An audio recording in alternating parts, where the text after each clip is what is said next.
Perkenalkan, nama saya Dianusi dengan NIM 221424012 kelas A semester 2. Pada video kali ini saya akan membahas tentang isu politik, yaitu isu kekuasaan. Baik, langsung saja. Kekuasaan adalah sebuah konsep yang tidak dilepaskan dari kehidupan manusia, terutama konteks kehidupan berbangsa dan bernegara dalam sistem demokrasi. Kekuasaan semestinya menjadi alat untuk melayani rakyat, menjalankan keadilan, dan membentuk kebijakan yang mengutamakan kepentingan publik.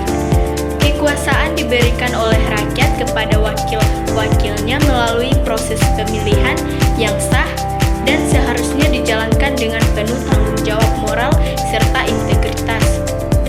Namun, realitas di lapangan seringkali jauh dari ideal. Kekuasaan yang semestinya menjadi instrumen kesejahteraan justru kerap disalahgunakan demi ambisi pribadi, kepentingan kelompok tertentu, dan praktik oligarki yang tertutup dari partisipasi rakyat. Fenomena penyalahgunaan kekuasaan sudah menjadi isu klasik dalam sejarah politik Indonesia. Kita bisa menelusuri jejaknya sejak Orde Baru, di mana kekuasaan terpusat pada satu figur otoriter yang mengendalikan semua aspek kehidupan politik dan sosial. Dalam sistem semacam itu, kritik dibungkam, kebebasan berpendapat dipasung, dan keadilan sosial menjadi angan-angan pasca reformasi 1998. Harapan besar muncul untuk menciptakan sistem pemerintahan yang lebih terbuka, adil, dan demokratis. Namun, kenyataannya praktik penyalahgunaan kekuasaan tetap berlanjut, hanya berganti bentuk dan wajah. Kini menyaksikan bagaimana praktik korupsi, kolusi, dan nepotisme masih menjadi bagian dari budaya birokrasi dan politik kita. Tak jarang pejabat tinggi negara terlibat dalam skandal besar yang merugikan keuangan negara dan mencederai kepercayaan publik. Sebagai mahasiswa, saya melihat ini bukan hanya sebagai persoalan politik, tetapi juga sebagai persoalan moral dan kemanusiaan. Mahasiswa bukan hanya individu yang sedang menuntut ilmu, tetapi juga bagian dari kelompok intelektual yang memiliki fungsi sosial sebagai agen perubahan. Ketika kekuasaan disalahgunakan, maka mahasiswa tidak boleh diam. Kami memiliki tanggung jawab untuk mengawal jalannya pemerintahan, menyuarakan kritik konstruktif, dan memperjuangkan keadilan bagi masyarakat. Mahasiswa memiliki sejarah panjang dalam gerakan perubahan sosial Indonesia, seperti yang terlihat dalam peristiwa reformasi 1998 dan berbagai gerakan mahasiswa lainnya yang memperjuangkan hak rakyat. Tradisi intelektual, keberanian moral, dan semangat kolektif mahasiswa harus terus dihidupkan dalam menghadapi tantangan kekuasaan yang menyimpang. Lebih dari itu, mahasiswa juga harus mampu menjadi pelopor dalam menyebarkan kesadaran politik yang sehat kepada masyarakat. Salah satu penyebab suburnya penyalahgunaan kekuasaan adalah rendahnya literasi politik masyarakat.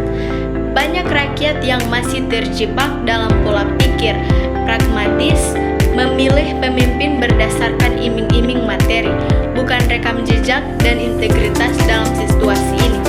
Mahasiswa dapat mengambil peran sebagai pendidik masyarakat melalui diskusi publik, kampanye sosial, dan keterlibatan dalam kegiatan-kegiatan sosial yang mendidik dan mencerahkan.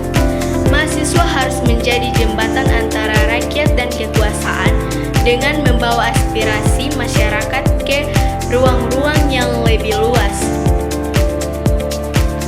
Untuk mengatasi penyalahgunaan kekuasaan, diperlukan solusi tidak hanya bersifat reaktif, tetapi juga strategis dan berkelanjutan. Pertama, penting untuk membangun sistem pendidikan politik yang kuat dan berbasis pada nilai-nilai etika dan demokratis. Pendidikan politik ini harus dimasukkan ke dalam kurikulum sejak tingkat dasar hingga perguruan tinggi agar generasi muda memiliki kesadaran kritis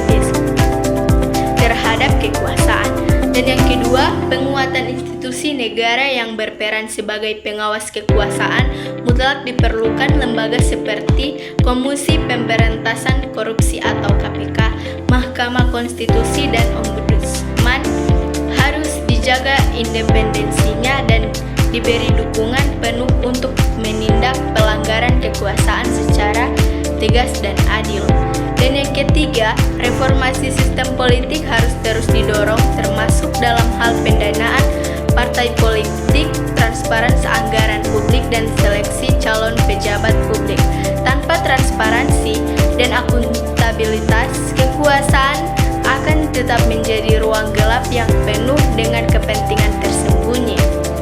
Dan yang keempat, perlu dibangun budaya partisipasi masyarakat dalam pengambilan keputusan publik. Rakyat dilibatkan dalam proses perencanaan, pelaksanaan, hingga evaluasi kebijakan agar kekuasaan tidak menjadi milik segelintir elit saja.